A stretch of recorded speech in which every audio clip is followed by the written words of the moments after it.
Kasus bunuh diri mahasiswi di Mojokerto dinilai menjadi momentum untuk segera mengesahkan RUU Tindak Pidana Kekerasan Seksual. Bersama dengan maraknya kasus kekerasan seksual, pengesahan RUU TPKS tertunda karena perbedaan antar fraksi di Senayan sehingga pembahasannya menjadi alot. Mengapa pembentukan payung hukum kasus kekerasan seksual tampaknya berlarut-larut? Sejauh apa urgensi disahkannya RUU TPKS? Kita akan diskusikan pada malam hari ini bersama dengan sejumlah narasumber yang bergabung. Ada Mbak Mayesti Wijayati, anggota Balik DPR RI dari fraksi PD Perjuangan. Ada Pak Bukhori Yusuf, anggota Balik DPR RI dari fraksi PKS. Dan juga Mbak Andi Yentriani, Ketua Komnas Perempuan. Selamat malam Mbak Esti, Mbak Andi, Pak Bukhori, apa kabar? Selamat malam, Mas. Kita kembali membahas soal payung hukum untuk kasus kekerasan seksual. Sudah hampir 4 tahun mungkin ya, ini berlarut-larut payung hukum ini, dan belakangan muncul kasus-kasus kekerasan seksual yang menjadi sorotan secara nasional sehingga muncul desakan agar payung hukumnya segera disahkan. Ya, Pak Bukhori, PKS cukup kencang, agak berbeda dengan sejumlah fraksi yang kemudian sebagai partai pengusul ya dari RUU ini. Apa yang mengganjal sih? Halo. Ya, Pak Bukhori, apa yang mengganjal dari sisi PKS terhadap undang-undang ini? Terima kasih, Mas. Assalamualaikum warahmatullahi wabarakatuh. Selamat malam. Selamat malam Mbak Esti dan juga Bu Andi. Selamat malam Pak Bukhori. Jadi begini Mas, ini pertama bahwa kami dari Partai Keadilan Sejahtera tentu sangat prihatin dengan terjadinya berbagai macam kasus maupun kejadian-kejadian yang cukup banyak ya. Walaupun kejadian ini ada yang di depan mata maupun kemudian ada yang melalui berita terkait dengan korban para perempuan, bahkan kemudian laki-laki terkait dengan tindak kekerasan seksual. Tentu PKS sangat prihatin, dan bahkan PKS sebelum adanya rancangan undang-undang TPKS ini, kami di Partai Keadilan Sejahtera itu punya bidang namanya bidang perempuan. Bidang perempuan itu salah satu tugas utamanya adalah mereka punya program yang namanya rumah RKI, Rumah Keluarga Indonesia. Rumah Keluarga Indonesia itu diantaranya yang ditangani adalah berbagai macam konsultasi dan juga advokasi serta juga penanganan dalam kasus-kasus masalah perempuan, jadi antara seksual. Karena itu sebenarnya komitmen kami atau komitmen PKS terhadap masalah korban dan juga terhadap masalah tindak kekerasan seksual itu jangan dilakukan. Kami sudah punya program dan kami sudah memiliki para konselor di seluruh Indonesia. Itu pertama. Yang kedua, mengapa kemudian PKS masih kemudian mempertanyakan terhadap kedudukan RUU TPKS ini? RUU TPKS ini sebenarnya memiliki sejarah yang sangat panjang. Sejarah yang ada kaitannya dengan RUU tentang kesejahteraan gender. Ada kaitannya dengan perubahan Undang-Undang Nomor 1 Tahun 74. Ada kaitannya rancangan atau rancangan KUHP. Jadi ini memang merupakan sesuatu yang tidak bisa terpisah. Nah, kami melihat di dalam RUU TPKS ini seharusnya mengandung 3 hal. Yang pertama terkait dengan persoalan masalah kekerasan seks. Yang kedua terkait dengan masalah free sex. Yang ketiga terkait dengan penyimpangan seks. Nah, ketiga-tiganya ini sebenarnya objeknya satu, subjeknya juga satu, gitu. Namun di dalam RUU ini hanya mengatur tentang masalah satu ini, yaitu kekerasan seks. Nah, kita semua tahu tentang kekerasan seks itu sebenarnya aliran pengaturannya kalau di negara-negara Barat, saya kira itu clear karena itu pilihan mereka. Ini negara yang kemudian sekuler. Tapi ketika di negara Indonesia yang mendeklir sejak awal sebagai negara yang membasiskan diri kepada ketuhanan Maha Esa sebagaimana tertuang di dalam pasal 29 Undang-Undang Dasar dan juga ditegaskan dasarnya dari pembukaan Pancasila, pembukaan Undang-Undang Dasar di alinea keempat dan alinea ketiga. Itu tentu kemudian boleh jadi paradigma itu tidak tepat ketika kemudian disamaratakan atau diekulkan dengan negara-negara Barat. Nah, karena itu kami mengusulkan hendaknya ketika mengatur dari sisi ini, harusnya dua hal ini diatur. Bagaimana tentang penyimpangan seks, bagaimana tentang masalah free sex. Nah, dalam konteks masalah penyimpangan seks dan free sex ini juga belum diatur di dalam KUHP. Oke, jadi Anda meminta untuk diperluas begitu ya, Pak Bukhori? Tidak hanya soal kekerasan seksual, tapi ada poin-poin yang lain. Maksudnya? Ya, jadi maksud Anda tidak hanya kemudian hanya soal kekerasan seksual, tapi juga diperluas kepada isu yang lain yang tadi disebutkan. Ada soal penyimpangan, ada soal free seksual, dan lain sebagainya itu tadi. Ya betul, karena ketiga-tiganya itu sebenarnya objeknya satu, subjeknya satu, yaitu seksualitas. Nah, oleh karena itu, ketika kita hanya mengatur dalam satu hal itu, khawatir dan berpotensi dipahami oleh publik bahwa ini kemudian kita melegalisasi. Atau sekurang-kurangnya paradigma itu tidak tepat ketika diuji dengan undang-undang dasar. Gitu. Karena undang-undang dasar itu memiliki komprehensivitas yang mendasarkan negara ini di atas nilai-nilai agama. Karena itu Pancasila pun sila pertamanya adalah ketuhanan yang maha esa.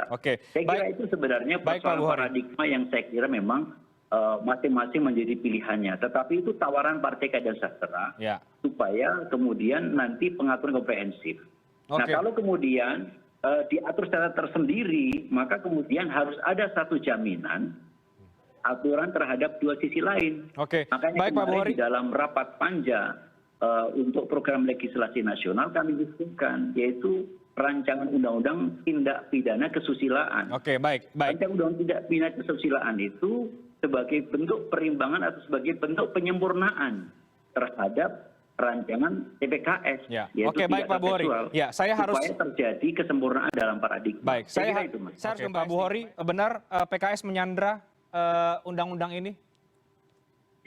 Saya kira kita harus menggunakan akal sehat dan lapang dada ya. Jadi perdebatan itu tidak boleh menjustifikasi tentunya.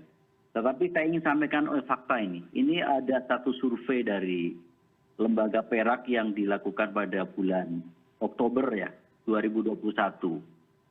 Salah satunya adalah yang disampaikan pelecehan seksual, perkosaan, eksploitasi seksual, perbudakan seksual, penyiksaan seksual, perzinaan, serta penyimpangan seksual adalah tindak kejahatan seksual. Jadi ternyata publik ini menyatakan 92,8% tidak membedakan antara kekerasan seksual dengan free sex dan juga dengan penyimpangan seks. Ini yang kemudian diusung oleh PKS. Karena itu kami tidak ingin membeda-bedakan korban yang akibat karena seks suka sama suka di luar pernikahan, atau kemudian karena kekerasan seks, baik itu di dalam rumah tangga maupun di luar rumah tangga, atau kemudian penyimpangan seks. Ketiga-tiganya itu adalah sama-sama sebuah kejahatan. Karena itu mendikotomi tiga persoalan ini menurut saya, itu saya kira perlu dikoreksi cara paradigma. Ini yang kemudian kami sampaikan. Karena itu bahwa PKS ingin memberikan kepada publik, pembelajar publik, bahwa paradigma tentang masalah seksualitas ini tidak boleh hanya dilihat dari satu sisi. Karena ketiga-tiganya sama. Jika kemudian korban karena kekerasan seks itu sangat banyak, tidak sedikit dan sangat banyak korban karena seks suka sama suka. Itu sama saja. Nah karena itu sebenarnya ketika kemudian tidak memungkinkan untuk diatur ketiga-tiganya di dalam rancangan undang-undang kekerasan ini, maka kami menawarkan sebenarnya, rancangan undang-undang yang ada di KUHP, terutama terkait dengan masalah pidana kesusilaan itu, sebaiknya kemudian antara KUHP dan rancangan undang-undang ini disahkan secara bersama-sama, sehingga tidak menyisakan suatu kekosongan hukum. Ketika terjadi kekosongan hukum, kami khawatir. Dan kemudian ini bisa saja menjadi sebuah satu kesalahan di dalam mendesain legislasi. Sebab legislasi atau undang-undang itu adalah cara untuk mendesain terhadap publik. Yang disebut social engineering itu adalah melalui undang-undang. Nah kalau dalam kita melakukan satu social engineering melalui undang-undang itu, kemudian salah paradigma, ini sebenarnya yang jadi korban adalah anak bangsa kita sendiri. Baik. Jadi saya tidak berselisih dengan Mbak Esti, saya tidak berselisih dengan Mbak Andi dalam konteks kita melihat terhadap satu korban apakah karena kekerasan. Tetapi kemudian pengaturan ini saja persoalannya. Nah, satu contoh misalnya. Tapi harus sejak dari awal ya, pembahasan sebenarnya terkait dengan kekosongan di dalam hukum. Saya pikir tidak tepat mengatakan bahwa menimbang itu secara kesusilaan, filosofis ada kekosongan saja saya usulkan supaya bahwa niat baik dalam merancang sebuah satu perlindungan dan penanganan terhadap korban seks karena kekerasan ini adalah tertuangkan secara baik. Saya usulkan bahwa itu adalah tindakan yang bertentangan dengan norma agama dan juga norma budaya. Baik. Tapi juga perlu perjuangan panjang, sebagaimana ketika misalnya kita lakukan azas. Semula itu tidak ada sama sekali. Akan tetapi bahwa azas ini, azas tentang iman, takwa, dan akhlak mulia, serta kemudian filosofis terkait bertentangan dengan norma-norma agama, itu saya kira tidak akan punya arti, dia punya nilai, kalau kemudian di dalam pasal-pasal yang menjadi drivernya itu adalah tidak mengadop atau tidak menderivasikan terhadap suasana kebatinan di dalam filosofisnya dan azasnya itu. Karena itu kemudian kami mengusulkan supaya pengesahan misalnya ini ketika tidak memungkinkan dijadikan satu, selalu kemudian jadi satu. Jadi apa persoalannya gitu loh. Baik Pak Buhori, baik. Saya akan kita tawarkan supaya antara KUHP yang sudah menjadi rancang undang-undang KUHP yang sudah dibahas sejak periode-periode, bahkan kemudian saya pernah ikut menjadi anggota Panja di tahun 2009 sampai kemudian 2014, itu kemudian belum selesai juga. Dan kemudian kemarin baik Pak Buhori, 2014 itu juga nyaris tinggal satu tepuk tangan, maka kemudian akhirnya dia masuk carryover, maka itu sudah kalau kedua-duanya disahkan saya kira akan clear itu. Baik Pak Buhori, saya clear persoalannya, paradigma itu menjadi sempurna. Baik Pak Buhori, saya masuk segmen terakhir, Bapak Ibu singkat-singkat saja kesimpulan. Jadi Pak Buhori, bagaimana kemudian pandangan Anda soal bahwa di depan mata kita ini kasus kekerasan seksual semakin banyak, tadi Mbak Andi juga sudah menyampaikan datanya, kenaikannya cukup signifikan, artinya memang ini mendesak untuk segera ada disahkan. Seperti apa? Jadi pertama PKS tentu tidak dalam hal menghambat dan seterusnya. Sama sekali tidak, dan itu tidak benar. Dan silakan dicek bagaimana kemudian kerja kita di lapangan. Itu penting gitu ya. Tidak hanya sekedar bicara. Yang kedua, kenapa kemudian kami katakan terjadi kekosongan hukum? Yaitu bahwa rancangan yang sedang kita bahas ini, pertama tentu saya menyampaikan terima kasih kepada teman-teman di Balek dan juga tenaga-tenaga ahli yang sebenarnya draft yang diusulkan dari Komnas Perempuan sudah berubah dan yang jauh lebih smooth dan jauh lebih baik ya daripada yang awal. Karena memang kemudian tetapi persoalannya kan tetap saja belum menjangkau terhadap dua hal tadi terkait dengan penyimpangan seks maupun free sex. Nah, putusan Mahkamah Konstitusi 046 pada 14 Desember tahun 2017 yang menyetujui tuntutan Ayla terkait uji materi pasal kesusilaan di KUHP ya. Pasal 284, 285, 292. Itu intinya adalah menyerahkan kepada legislator, kepada DPR dan pemerintah untuk kemudian memformulasikan di dalam undang-undang. Nah, oleh karena itu, ketika materi ini sudah disetujui oleh Mahkamah Konstitusi, baik terkait dengan kekerasan maupun terkait dengan free sex maupun terkait penyimpangan, ketiga-tiganya ini sepatutnya kemudian menjadi perhatian yang sama. Kami sangat-sangat prihatin ya kalau kemudian fokusnya hanya kemudian menangani masalah kekerasan dengan tidak mengindahkan atau dengan berbagai macam hal. Saya tahu persis di KUHP ini tidak menjangkau karena tadi disampaikan Mbak S, ruang terkait dengan masalah sosial itu hanya terbatas sekali bagi orang yang sudah berkeluarga. Yang kedua, misalnya LGBT belum sama sekali terjangkau. Karena itu sebenarnya ini biar terjangkau. Jadi kalau kemudian kami katakan sama itu adalah ketiga-tiganya adalah merupakan tindak pidana, ketiga-tiganya merupakan kejahatan gitu. Nah, oleh karena itu harusnya kemudian diatur. Karena itu tawaran kami, jika kemudian RUU ini tidak bisa dicampur adukkan, maka tawaran kami ada dua.